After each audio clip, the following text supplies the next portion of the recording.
ਇਹਨੂੰ ਕੀ ਹੋਇਆ ਅੱਜ ਉਦਾਸ ਲਗਾ ਫਿਰਦਾ? ਪਤਾ ਨਹੀਂ, ਪੁੱਛ ਲੈ ਇਹਨੂੰ। ਚਲਾ ਹਾਂ।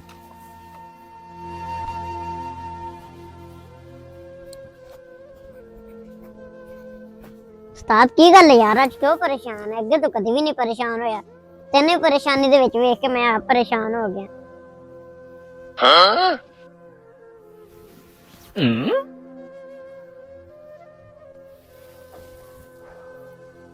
यार डॉन तेरी भरजाई ना 2 हफ्तियां वास्ते ना दी अम्मी को गई जी। ਓਏ ਹੋਏ ਹੋਏ, ਬੜਾ ਦੁੱਖ ਵਾਲੀ ਕਹਾਣੀ ਸੁਣਾਈ। ਆ ਚੁੱਪ ਕਰ ਡੋਨ, ਤੈਨੂੰ ਕੀ ਪਤਾ ਕਿੰਨੀ ਖੁਸ਼ੀ ਹੁੰਦੀ ਜਦੋਂ ਘਰ ਵਾਲੀ ਰਹਿਣ ਜਾਂਦੀ ਹੈ। ਜਿਵੇਂ ਮਰਜ਼ੀ ਆਓ ਜਾਓ, ਕੋਈ ਪੁੱਛਣ ਦੱਸਣ ਵਾਲਾ ਨਹੀਂ ਹੈਗਾ, ਇੰਨਾ ਮਜ਼ਾ ਆਉਂਦਾ। ਤੇ ਤੈਨੂੰ ਤਾਂ ਖੁਸ਼ ਹੋਣਾ ਚਾਹੀਦਾ ਉਸਤਾਦ। यार खुशी तो मैनू बड़ी हुई सी जो गई सी, अज उन्हें वापसी आना।